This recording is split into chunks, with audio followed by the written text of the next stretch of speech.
Good evening, everyone. Welcome to Black Men Speak. I'm your co-host, the J.R. Stewart. And I'm your co-host TD3. It is Wednesday night, November the 27th, 2024. And if it is Wednesday night, It's certainly Black Men Speak.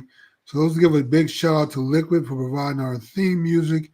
And if you haven't already, hit the like button, hit that notification bell so you'll be notified when new shows are uploaded, which is every Wednesday at 9 p.m. When our show concludes. The show starts at 8 p.m. Central, but the show is then uploaded to several streaming sites at 9 p.m. And if you're watching the show live, invite a friend, family member, or co-worker so you guys have something interesting to talk about for the rest of the week. But Tom, this is a place you come to get information about the Black community and what's going on, and to hear the opinion of two very talented Black men. absolutely, Jimmy. And we want to thank everyone out there who is streaming in and checking us out on this Wednesday, or if you check it out afterwards, after you've had a bunch of your turkey and dressing. We appreciate you, of course. Make sure if you haven't done so, you subscribe to this show. Make sure you share this with someone who may benefit from the information that we're sharing. And, of course, make sure that you like this show so it can be circulated to other folks, Jimmy. And, you know, with it being Wednesday, the day, or what we might call Thanksgiving Eve, before we get started, the good news is that we don't have anyone that we have to share condolences with Wow. families for losses of significant folks. That's not to say that nobody has passed. Well, for what it's worth, for lack of a better term, Jimmy, I would like to give a shout out to my family who lost one of my great uncles. His name was Uncle Grady. He passed last week, and you know, he was very good man. He was definitely a jewel of our family. He was in the military, served in the military. He was actually, I believe, the first, horticulturalist to be recognized by the state Wow. Okay. years and years ago. And we lost him within this past week. So for what it's worth, it did hit my family this week, and want to, of course, express our condolences and continued prayers for the family. His funeral will be coming up next weekend. And so I'd like to give a shout out to Uncle Grady, who is up there looking down on all of us, smiling because he's definitely in a much better place. Uncle Grady, you will be sorely, sorely missed. Your beautiful smile, your way of lighting up the room, your energy, your sense of humor, everything that you brought to the world. We want to thank you, and we want to acknowledge you. Yes, Tom, and Uncle Grady sounds like a pioneer. Yes.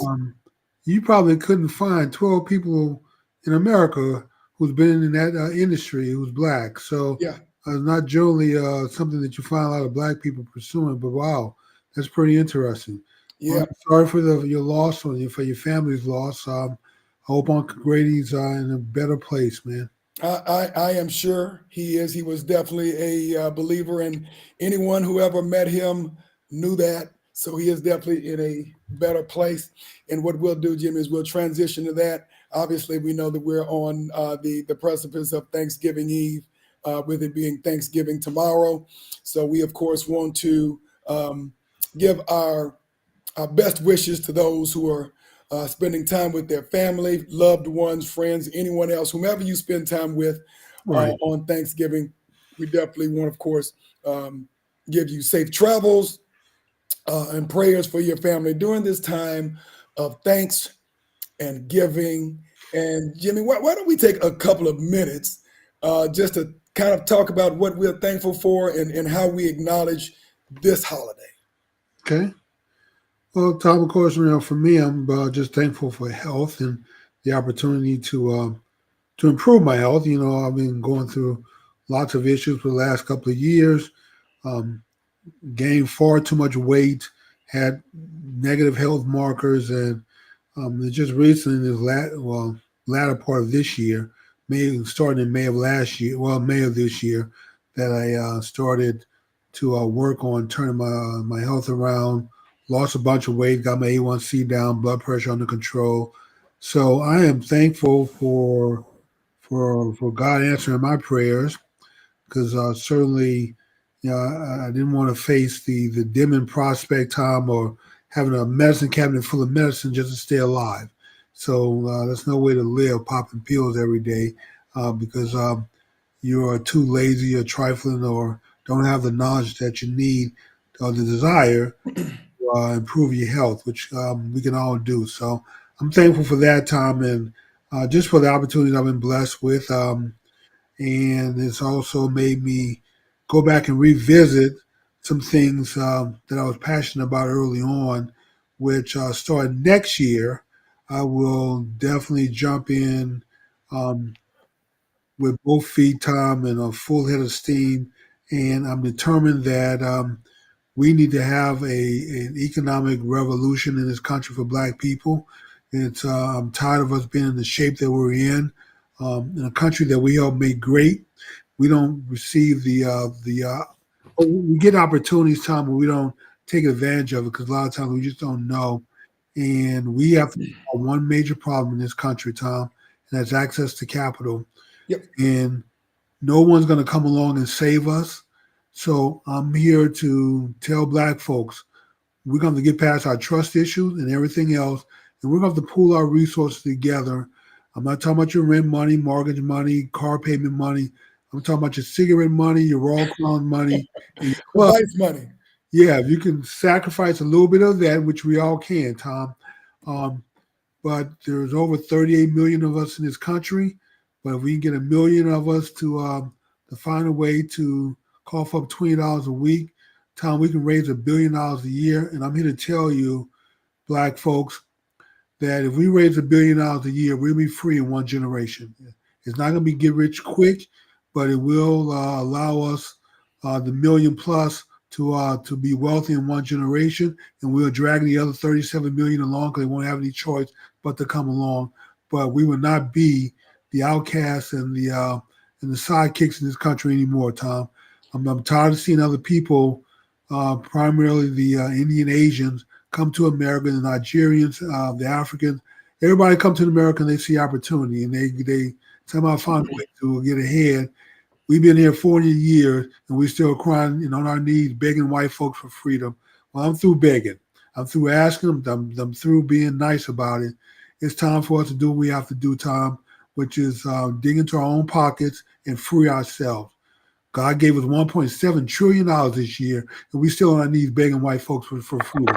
So if you got $1.7 trillion economy in terms of spending, Jimmy, You're like the eighth or ninth largest economy in the world, Tom. yeah, exactly. If you got that much economic spend, you should be able to somehow figure out how to get at least $1 billion, which is a small amount of money compared to $1.7 trillion dollars, Jimmy.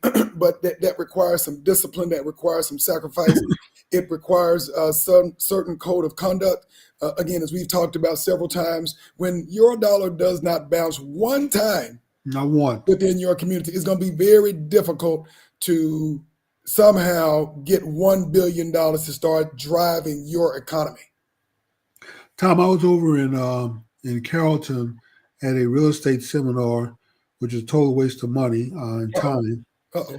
But the wife and I went to lunch nearby. And the Koreans over there have built an entire village, Tom, shopping center. Um, Multiple sides of the street, just about every business in that shopping center had to be easily 100 plus. A grocery store, pubs, restaurants, nail shops, just everything. Tom, every business over there is Korean business. Um, and I don't know. I'd imagine that some of these people are probably first generation, second generation Americans, but they have done enormously well for themselves. I'm not hating on them, Tom. In fact, we went to a place that was a Korean hot dog place. Is where we went. And it was interesting. Their twist on the hot dog, which is like a deep fried breaded, almost like a corn dog, but they do it with cheese and some other potatoes and other different stuff. But needless to say, Tom, is that it made me sad to think that these Korean people have all come together and this is not cheap property over in Carrollton. This was part of the high rent district. So I know that it cost them some money to develop. That had to be, I don't know, maybe 100 plus acres of space over there. It was at a major intersection right off George Bush and Old Denton Road. But Tom, it shows what can be done when people come together with a vision and decide to do it. Where is our little Africa or a little Nigeria or a little Ethiopian anywhere in America? We got Chinatown, we got Korean towns, we have Spanish areas, but and all we have for black areas is the hood, which we don't control anything in there except maybe a little corner grocery store if we're lucky or a barbecue place. Well, Jimmy, you bring up a very good point when you talk about where our little China is. I mean, we did have a little China. It was called Greenwood. We have a little China. It was called Rosewood. We've had, Run them down, Tom. exactly. You know what happened to them. So we Government got to rebuild.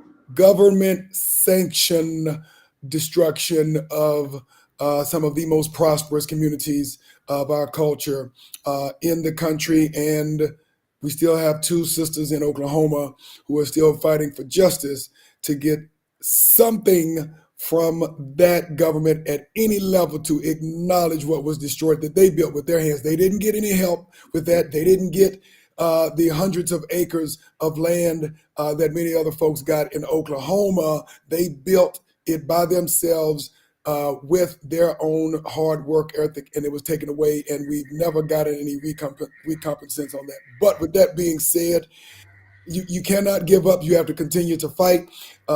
You have to figure out how you leverage your creativities and not allow your differences philosophically to get in the way of building your own economy, because we are much stronger than me, and that's what we have to figure out. And with that being said, I want to give thanks for one, just being here in 2024, Jimmy, because everybody did not make it. Almost every week we talk about someone, and True. these are not all senior citizens.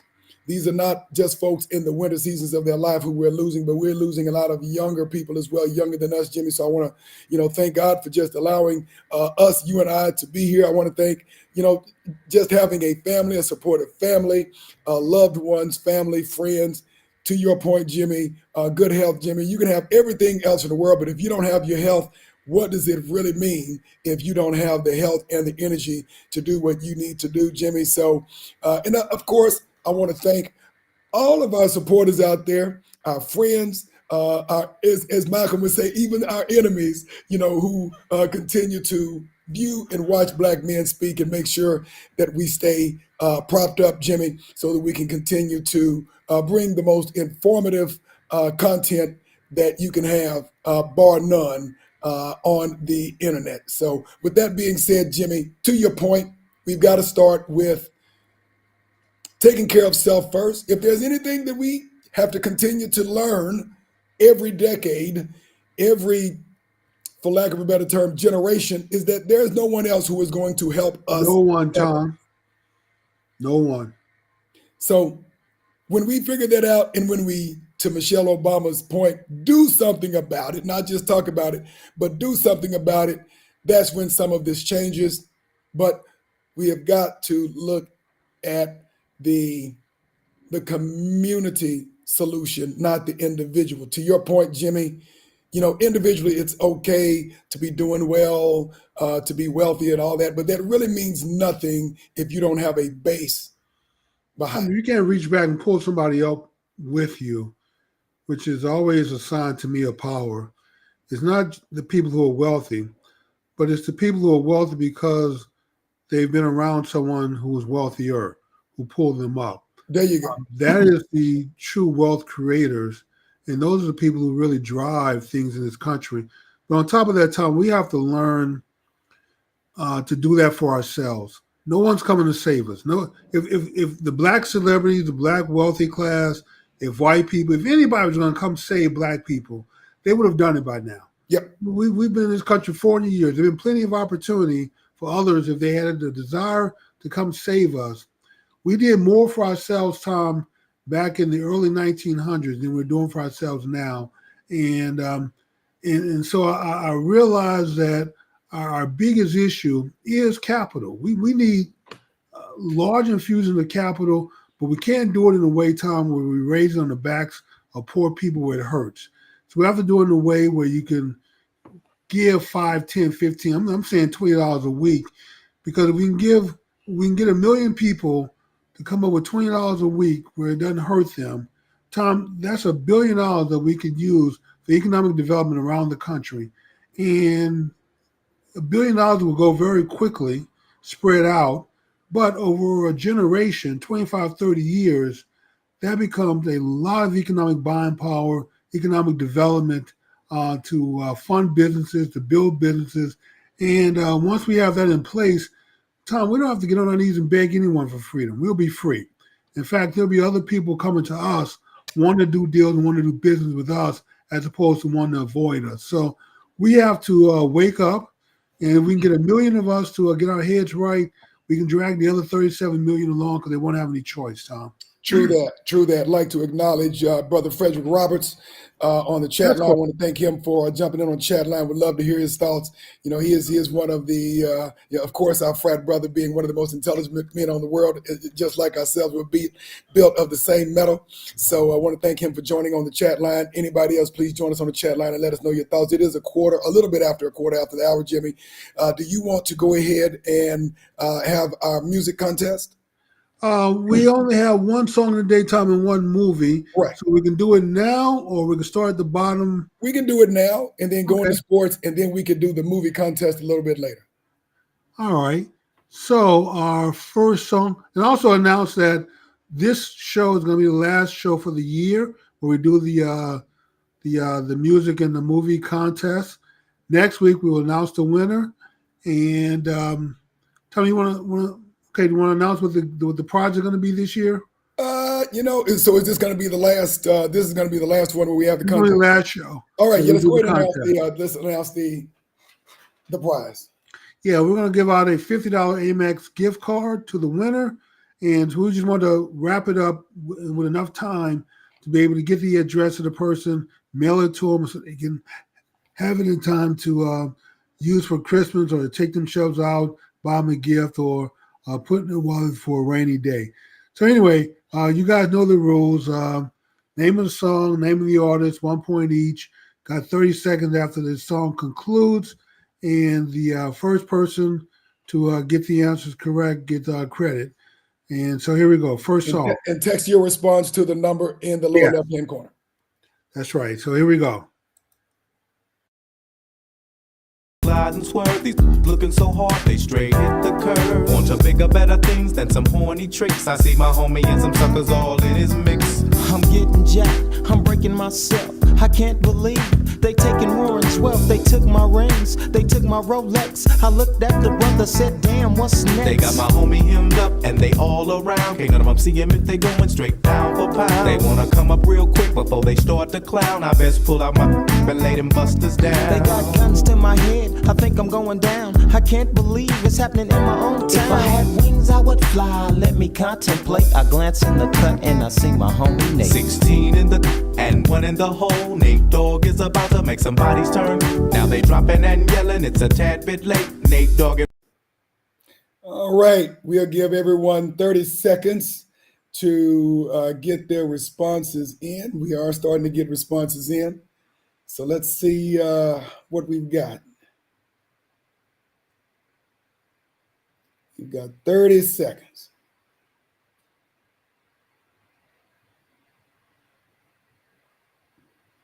Okay. All right, folks, we've got about 10 seconds. Tom, this should be an easy one now. It should be a slam dunk. Come on, this is a party song. I know some of you people have been to house parties dancing to this. All right, Jimmy, we are out. That is 30 seconds. Let's see if we've got any responses here. Let me find. All right, it looks like we have gotten one response. Only one response, Jimmy. And of course, you're going to guess who it is, Uncle Asar. Wait a minute, time out. Let me see if I got this right. See if I've, yep, Warren G. He did get the artist of record correct.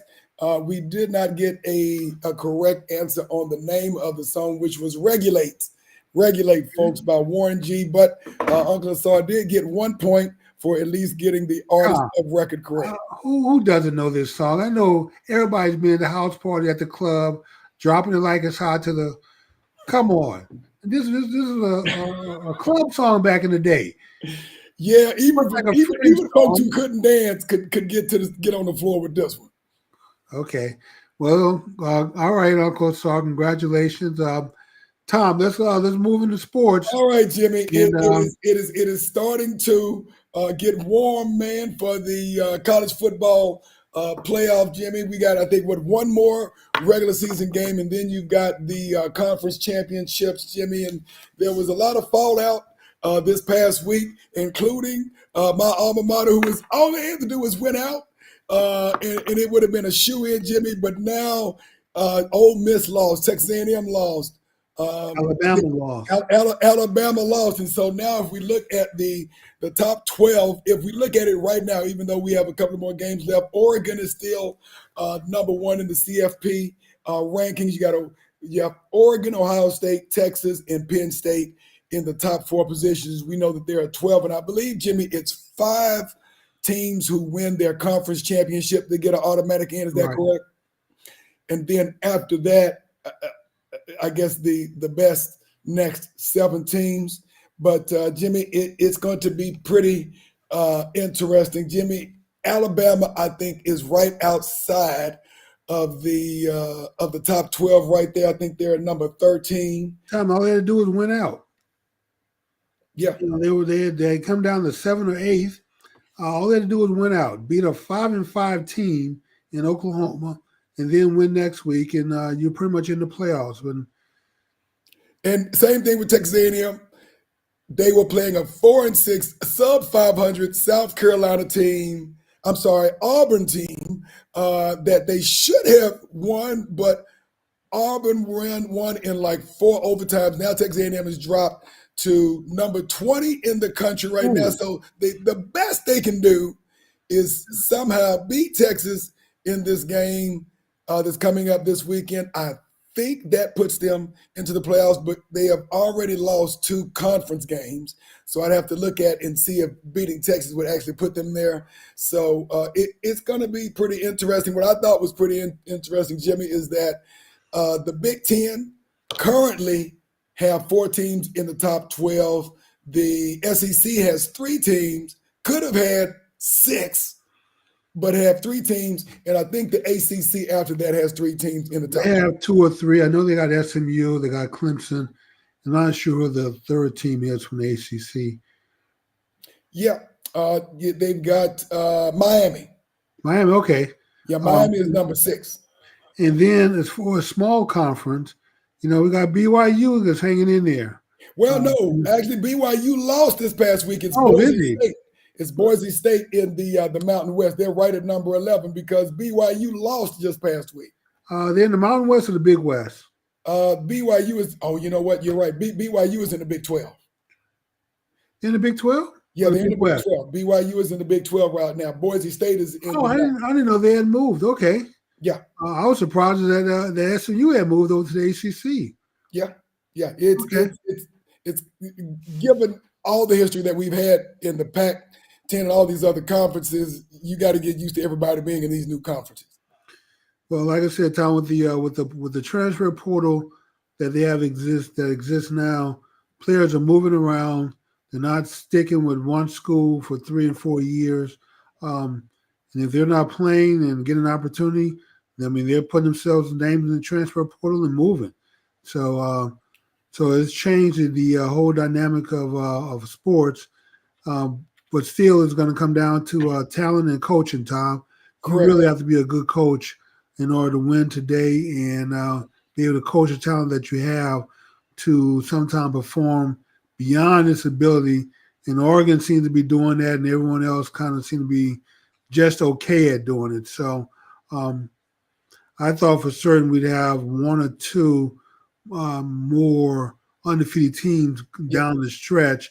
Oregon wouldn't just be by themselves, but they are clearly the fastest and most talented team out there, and they do it every week, so they don't falter. They're not struggling.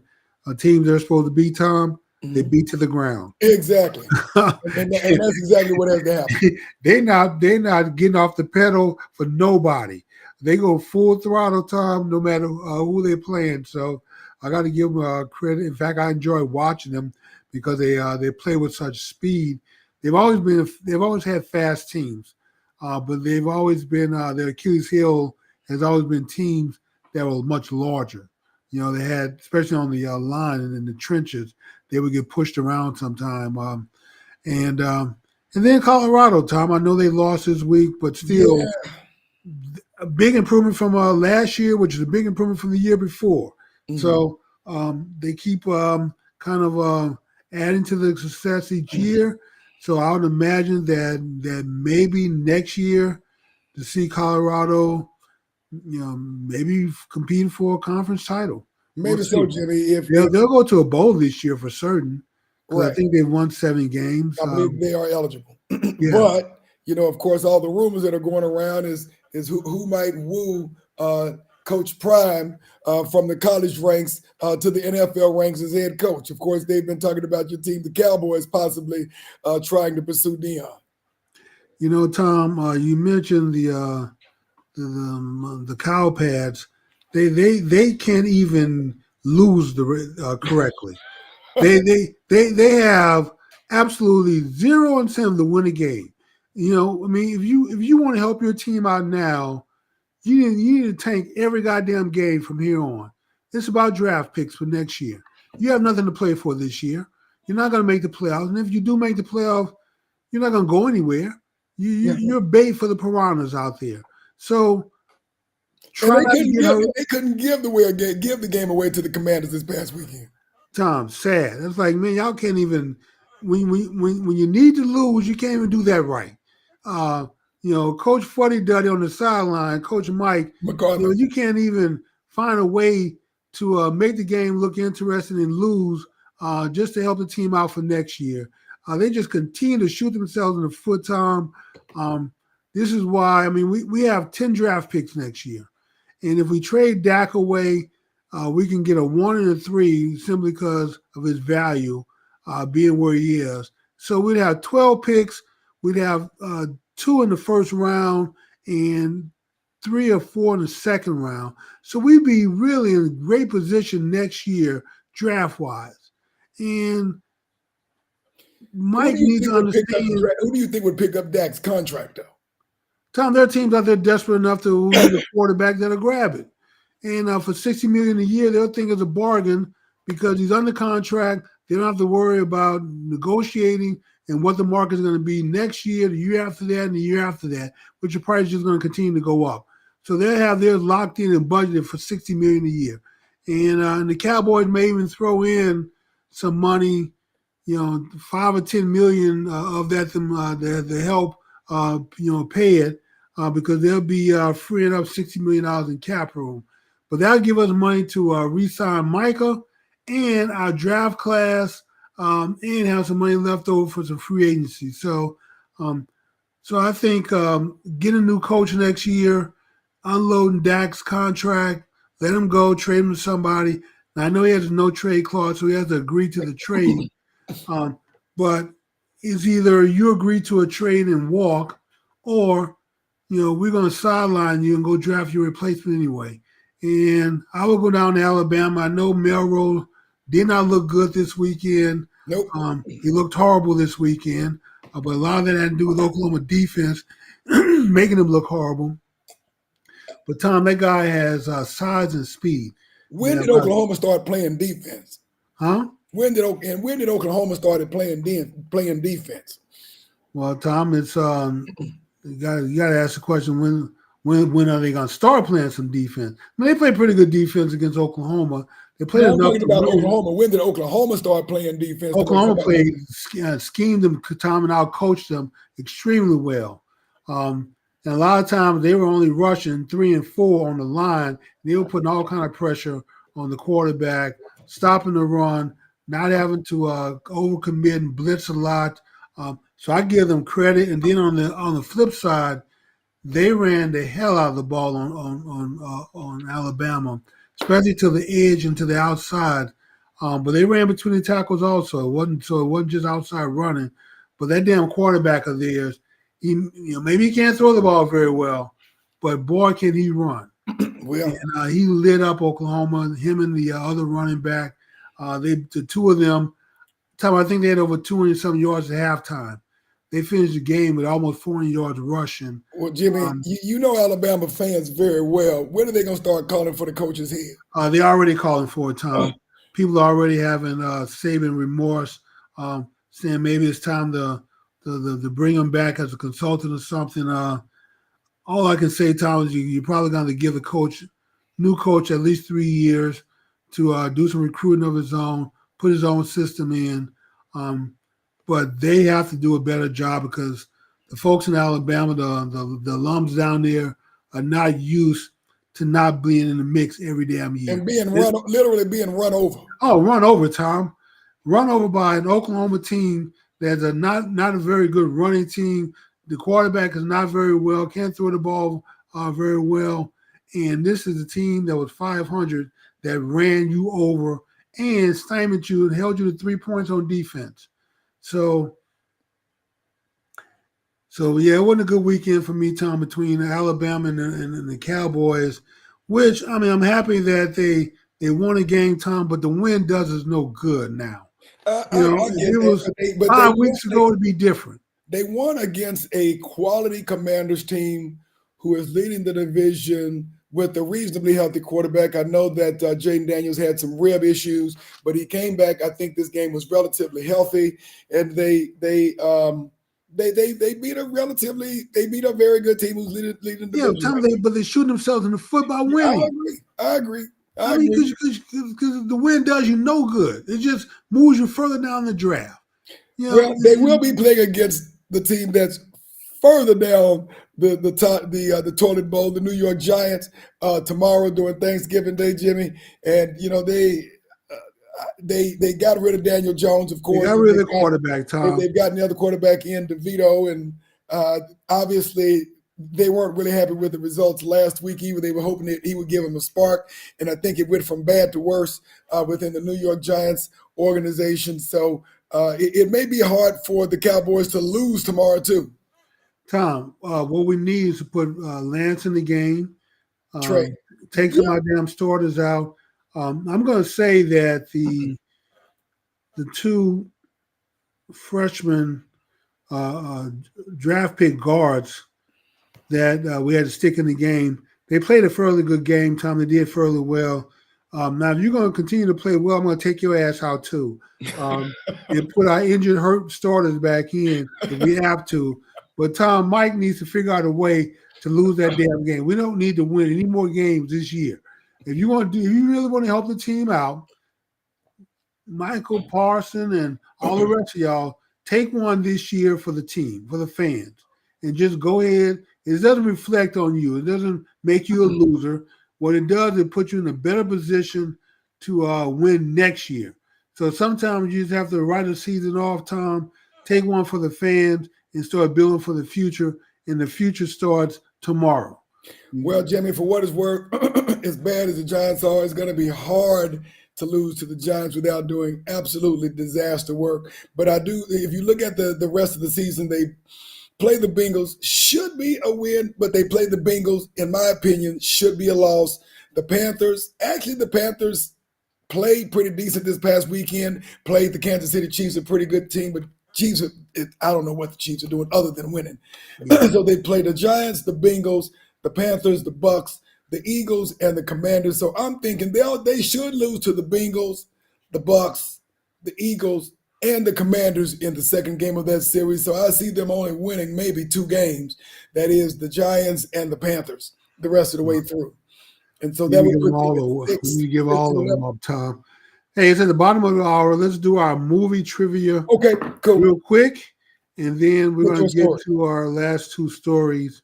A follow-up story on the story that we covered already earlier about the lady who shot her neighbor, unfortunately, through the door, who was convicted of manslaughter. Yeah. So we'll do a follow-up on that, and then we're going to get to our story of covering a little history, talk about the Mississippi Plan. And I just want to get your opinion, Tom, as to whether you think the Mississippi Plan is still in effect today. So let's do our movie, and then we're going to get on with the rest of our stories. Okay. Here we go. There are 300 teachers on the faculty here. You do not do it all alone. Same people who support you, the ones that you're beating up. You don't even take the time to say, thank you. Well done. Nothing. You just step in their necks, constantly abuse. You want. I want you to get this straight. Most of the teachers here are here because they care about those children out there, this school, this fight. They are in it with you. They take it home at night the same as you. They are part of those children's lives. You are thoughtless and cruel, and it hurts. And none of them deserve it. They are sick of it, and so am I. Tom, she mean business. Yep. And she said, so am I. Yeah, it was like, yeah, I ain't you ain't playing. All right, Jimmy, we got our response in. That was quick. On our movie contest, and ding, ding, ding. Uncle Azar got it. Lean on me. Oh, wait a Okay. minute. Yep.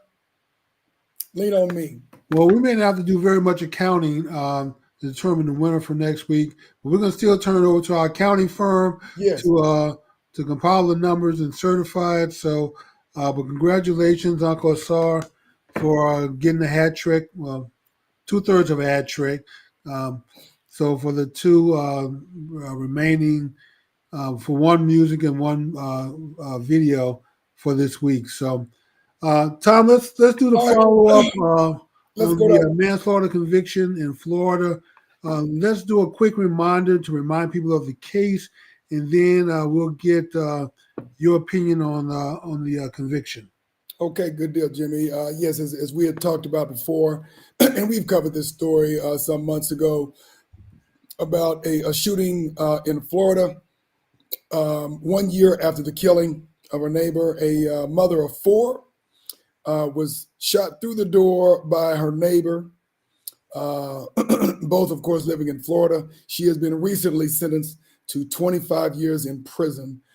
On Monday, November the 25th, the jury convicted 60-year-old Susan Lawrence for the June 2nd, 2023 murder of Ajike Owens outside of her home. And, Jimmy, we talked about this before. There were some issues with, her kids, I guess maybe playing in Miss Lawrence's yard.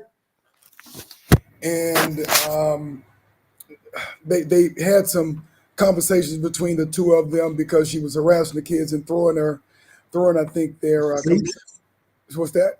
I think they testified that the kids testified that she threw skates at them. Right, exactly. And so the mother went with the kids to the neighbor's door, and she actually shot her through the door that was locked at the time. And unfortunately, that ended up leading to the death of Ms. Owens, of course, which created national outrage because of the circumstances before it. And, it's interesting that in a lot of cases, whether this one or many other ones, people are literally holding their breaths to see if there's going to be anything substantive that comes in the adjudication of a case like this.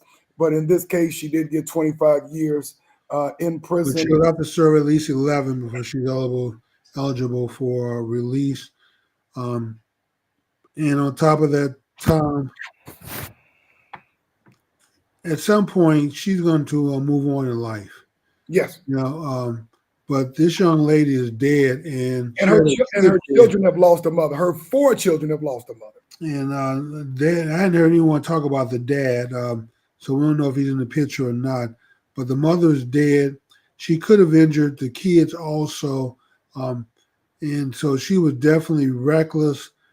Tom, they could have easily gotten her for felony murder and just charge her with another charge of recklessness or endangerment to children. They could have stacked some other felonies on here and gave her a felony murder charge. which the sentence would probably be higher. But the point is that at some point, 11 years, somewhere between 11 and a half years and 25 years, she's going to get out of jail maybe if she doesn't die in prison. And she'll get to move on to life while this lady is dead and these children are without a mother. And are traumatized for the rest of their life. Yes, Tom. So there's no justice in this situation, and there's nothing that can be done to correct this or fix this once a person is dead in this situation. So be very careful, be mindful in states where you have the castle doctrine, the castle laws. Texas and Florida definitely two of the leading castle doctrine states. When you are on people's property, knocking on their doors, going to confront them, because if they claim some kind of self-defense that they were in fear of their life, in this case, she had an all-white jury, Tom, that found her guilty, but it could have certainly easily gone the other way. She could have had an all-white jury that found her not guilty. Correct. So, and that probably would have lent itself to another, protest. But my whole point is that there's nothing just about this situation in this particular case. Those children, that lady have lost, and there's no way they can be restored and made whole. There's no amount of money that's going to be coughed up that's going to make things right. So we just need to be mindful that even in today's age, Tom, these things still happen. Be careful when you're dealing with deranged neighbors. I know she was upset that that this woman is throwing skates. She could have injured one of her children. You go to confront her, but still be mindful. There are crazy people out there, Tom. This is true, Jimmy, and it is intriguing that, we talk about equal justice under law. We learn things in schools about the principles on which the country is founded and what should be happening. And in the yet to be United States, unfortunately, there are too many communities within our country who literally have to hold their breaths in order to get what you consider to be equal justice under the law. To your point, these children would not get their mother back. This family would not get their daughter back. No. She, spends some time in prison. Some people might say that is justice. But ultimately, Jimmy, if the shoes were turned and she was on the inside of the house and shot this 60-year-old lady, I don't know if the outcome would have been a little bit different or not, Jimmy. Life imprisonment is, I don't even think the death penalty is good enough for this, but this is just a very sad situation. Yeah, it is. I agree with you, Tom. So just be mindful. You have a crazy neighbor. If you can't, just move. I mean, that was my recommendation. But everybody's not in a position to move, Jimmy, especially when you consider the price of housing, the price of moving, depending on, where you are in life.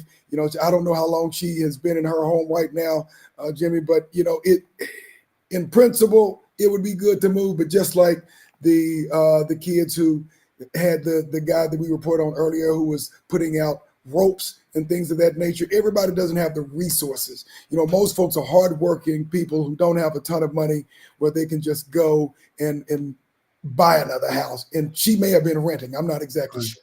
Yeah, if you can leave. If you can't, don't take matters into your own hand. Use the system as best you can. Keep filing complaints if you have to. If law enforcement does nothing, like in the case with the guy putting the ropes up and stuff, if they do nothing, then just keep filing the complaint until you get to a point where you can make it a civil case for harassment. But don't confront people today because there are far too many crazies out here, Tom. So anyway, we feel for this young lady. I'm happy that the family got some justice, even though there's nothing just about the whole situation, because there's no way the family of these kids and the loved ones can be restored, and they're going to be jacked up and dealing with this for the rest of their life. So unfortunately, this lady at some point is given a chance to live out her life, be it in jail or a free person at some point, but she's going to get a chance to move on in life, whereas the person that she killed is going to is gone. So, so anyway, Tom, with the we got last quarter, about 15 Okay. minutes left. So let's talk about the Mississippi plan. Well, I was getting ready to just say Mississippi, Okay. you know, the southern version of it, but the Mississippi plan. Did you get a chance to read the brief? I did get a chance to review through it. Because I think I wrote an article on the Mississippi plan. I don't know if I sent you the link to my article or some research information. I know I sent you something though, one of the Yeah. two. Okay. It was a couple of pages, kind of like the highlights. Okay, the summary. And so when I was going back looking at that election, the thing that triggered it, Tom, is that it struck me as kind of strange that in the 1876 election, the majority voting bloc at that time was black men, freed slaves, Correct. because white men couldn't vote. Many of them were in the Confederate, and Confederates couldn't vote at that time. Women couldn't vote at all. Correct. They didn't get the right to vote until 50 years 1920. later. And so black men had the vote. And so I was intrigued as to how did the South go from Republican to Democrat in one goddamn election? Like, It wait a didn't go minute. from Republican to Democrat in one election. Huh? It didn't go from Republican to Well, Democrat. it did, Tom. It was during Reconstruction, the South was Republican. You had Correct. Republican Congress, Republican governors. And then in 1876 election, William Taft came up short in the Electoral College. In fact, he was a Republican who was behind. The Democrat was actually leading, but there were states who electors hadn't been certified yet by Congress. And so there was no clear winner. And if the South had continued to vote Republican like it did in the previous election, then Taft would have been a shoo-in to win election, to become president. And of course, we know the story. He wasn't, and he went and negotiated with the southern states to basically end Reconstruction, withdraw the troops in exchange for the Democratic electors voting for him in the Electoral College, which is how he became president. So that whole story intrigued me. So I wanted to find out what in the world happened to cause the South to go from being Republican to Democrat in one election. And then, of course, we know what happened after Reconstruction ended. They just ran roughshod over the South and rolled back a lot of the civil rights as best they could, culminating with the election of Woodrow Wilson 30 years later. So, but the Mississippi Plan was basically a plan to use the KKK, use force, coercion, and then payoffs to convince black men via the church, via news publication, all the black newspapers, entertainers, paying them off to encourage black men to support the Democrat Party. And of course, we know what happened after that election, what happened when Reconstruction ended, what happened when the Union soldiers left the South. There was nothing pleasant about post-Reconstruction for black people. What say you? What I would say is that there was a shift. Oh, I'm sorry, Tom. Before you answer, the other part of that question is, are we still under the Mississippi Plan today with the Democrat Party paying off entertainers, celebrities, influencers, everyone else to support a party, whether you think they're good or bad for you, but still, is the Mississippi Plan still in effect today? So go ahead. I'm sorry. Go ahead. What say you? What was the first question? The first question, I just wanted to get your response to the plan itself, the effectiveness of it, and then whether it's still in effect and been continually used in elections since, or have we moved on from the Mississippi Plan to 2.0 of the Mississippi Plan? Because it seems like we are heavily influenced by celebrity and influencers, Tom, just like we were somewhat influenced back then in 1876 by newspaper owners, writers, celebrity types, entertainers, and influencers. It's a valid question. I mean, when you look at the black vote and where it has trended since, of course, the emancipation in 1865. At that time, only men could vote, including black men. And of course, during the Reconstruction period, you had more black men who were in positions of political power.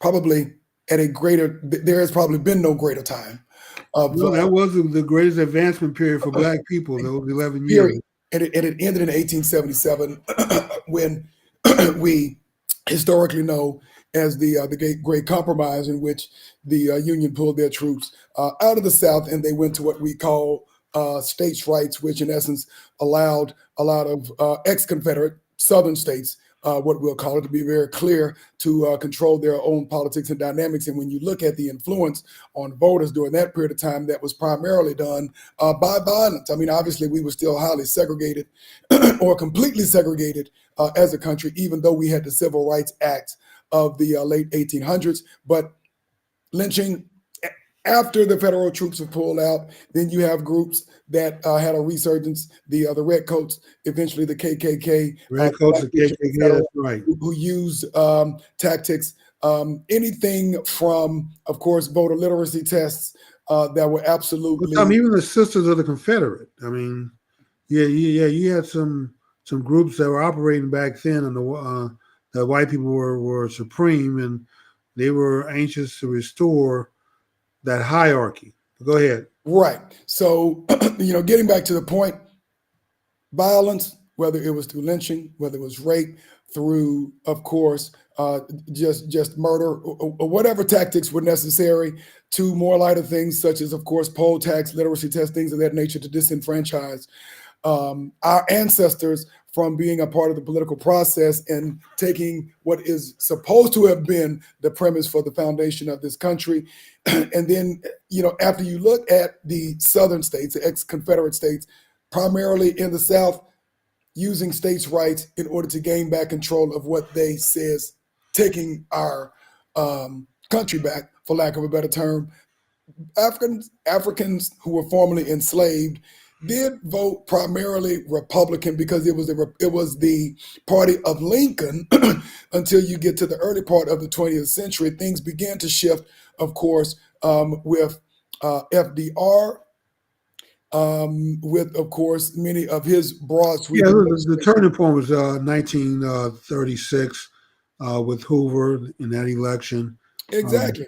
But it ended up through FDR, and then of course you have that was a starting point. That was a the Great Migration, where you had, a large mass migration of African Americans who were moving to the North, to the Midwest, areas where they can find jobs, areas where they could be less under a threat of intimidation, violence, death, or anything involved in that. And it was just a new form of for lack of a better term, disintegration of your rights. It was just a little bit of the fox versus the wolf in the North. But well, Tom, one of your heroes, Malcolm X, one of mine too. Yes. Warned you about the fox in the hen house. Yes. And just for transparency's sake, I'm gonna let you guys know. You already know that I'm a far right wing conservative. Right. And so I just don't vote for Democrats. I look at the history of that party, and I don't see any upside whatsoever when it comes to black people. So all I see is the dirt that they've dished out on black people. But I will say this, folks. It seemed to me that the Mississippi Plan is still in effect because somehow, Tom, we tend to listen to the influencers and the celebrity types more than any other group when it comes to who we should vote for. And rather than voting our interests, sometimes the wealthy celebrities and influencers don't necessarily have our best interests at heart. They have their interests at heart, especially when they're being paid to give us their opinion. So just be wise with your vote. A lot of people died and sacrificed so you can have the right to vote. Use it to advance your best interest. Don't give it away simply because LeBron James or some celebrity that you look up to, told you to vote a certain way. Jimmy, there definitely is pointing in all different directions. You mentioned the Mississippi plan, which of course was orchestrated by the Democratic Party during that period of time. That was primarily your ex-Confederate and your Southern states who used these types of strategies and tactics. Oh, Tom, they used it. I mean, not just in Mississippi. Well, It I understand that became it was the a model. blueprint for It was across a the model. South. It was a model, but then also, there have always been forms of those strategies. I mean, if you want to look, for those of you beyond the scope of what we can discuss here, you want to look up the Southern strategy. And it wasn't a Democratic thing. It was also used by Republican candidates and the Republican Party as well in order to get more votes, in order to win power. It is about power. And there are pawns that are obviously used Well, in the Tom, game. that's what political parties And do. in I a mean, lot they're of supposed to cases, do. the black community and the black vote has been used as a pawn in Well, they're order to supposed to get do what what they're supposed to. They're supposed to do whatever they can which of to course get is votes power. for. That's not a negative. When I'm asking, this is more of a reflection on us. When I'm addressing is the influence of others on our vote. That has always been the case. That right, Well, but and it's not just that's my in our point. Is that community. they tapped into something that has worked and is continuing to work, and so that's my complaint. Not that they use it. I mean, any party is going to do what they have to do. Tap dance. Draw pictures, radio, television, whatever they have to do to influence people to get votes. That's what they're in the business of. My issue is with us being so easily influenced by celebrities who don't necessarily have our best interests at heart. You're correct, Jimmy. And what I'd like to share is that these influencers are usually not chosen by us. They are elevated by those who want to use them in order to get what they want. Right. And whether that's through pay, whether that's through opportunity, power, and influence, it's gone. It's been used as one of the oldest tactics that we have, at least in our country's politics. But a lot of these faces, a lot of these influencers, it's just a part of the game. But we have to stop allowing other people to determine what our interests are. I agree. That's my point. Is that we need Because to it's not even utilize. us. It's not even our community who's determining what our interests are. It's other folks who don't look like us Right. who are determining what our interests are. Right. And so we live. We know what our interests are. We should that's what we should focus on. Hey, Tom, we have a couple of minutes left, and I want to promote my latest book. It's a Kindle book, and you can find it on Amazon. It's called Eco Mind. It's only a few bucks, but for those of you who are looking for a very entertaining story, and if you have Kindle either on your phone, your tablet, or your computer, I would appreciate if you go out, download the book. Like I said, it's only $3. It's a very good read, and I'll see what I can do as to if you do get a copy. The next book I have coming out is Angels Among Us. It'll probably be out in February. I'll see what I can do to get you a signed copy if for all those who buy a copy of Eco Mind. Let me see if I can share the screen for those who may be interested. You can look it up on Amazon. Here we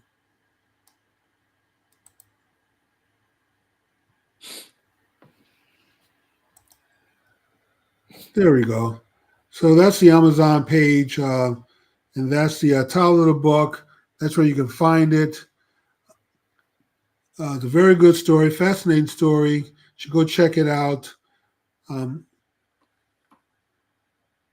it was written by who? Yours truly, the Jimmy Stewart, DJR Stewart. So anyway, that's my shameless plug, Tom. And let me see if I can get back. Well, Jimmy, if someone can, God forbid, put their name above the name of the Bible on top of the Bible and sell that, then you can definitely, give a shameless plug for your book if someone can use. Thank you. What's the point of having this show if you can't do a shameless plug? Self-named Bible. We're gonna leave his name out, but there are a couple of comments that I want to put that I want to acknowledge in the chat line. Okay. Just want to make sure we acknowledge what she said. You should not have to leave your home because of a crazy neighbor, but You should. I do not agree with confronting the neighbor either, especially after they've had altercations in the past.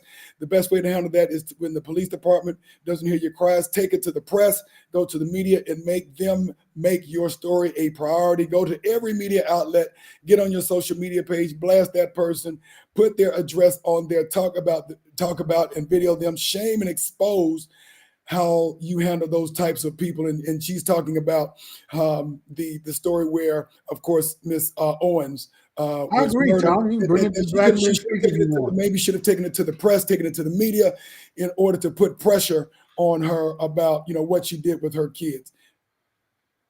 Also, she followed up, let me see, sorry for all the grammatical, let me see what else we got here. Let's stop this now. Both Republicans, Trump and Democrats, are taking advantage of celebrity endorsements. These people have to vote. Two, by the way, Dominique Vinings was on the chat line. I want to thank her for joining us this evening. Do influencers and celebrities not vote? Mega platform. Yes, influencers and celebrities are citizens. Yes. They just happen to have millions of followers. They have the right to speak and vote like everyone else does. And there's nothing wrong with both parties, Tom. You reaching out to celebrities and influencers. My issue is don't let the influencer have you vote against your interests. So we need to improve our schools, our neighborhoods, our streets, lower crime, we need economic development in our neighborhoods, Tom. So we have some things we need to be fighting for, and leverage your vote to get those things. And the other thing, Jimmy, we've got to be very honest about how our country works. We live in a capitalist country, and when you have a so-called, well, I'll call it so-called capitalist, because it's not a pure capitalist country. When you have a so-called capitalist country, things work in a certain way. Money buys elections, and you have to use group politics in order to get group influence and group actions, whether that is through PACs, whether that is writing checks to support your candidate or to support and advocate in order to lobby to get what you want. And that's, something that we just don't have very many conversations about, is how the lobbying process works in order to get what you want, regardless of who is representing you at the local, state, or the federal level, Jimmy. Well, that's why we got to generate wealth and a great deal of it. Exactly. The government fights for the wealth of those who have it. If you don't have it, they don't care anything about you. You just a vote, and they can go buy a vote with enough money. So we need to generate wealth, Tom, and we're gonna focus a little bit more in 2025 on wealth creation, and focus a little bit more on what we have to do as people to start building that wealth, Tom. And we got to do that, Tom, without apology. We can't be ashamed to talk about what we have to do to build wealth like other people have. And we got to stop seeing the ceiling when everyone else sees the floor.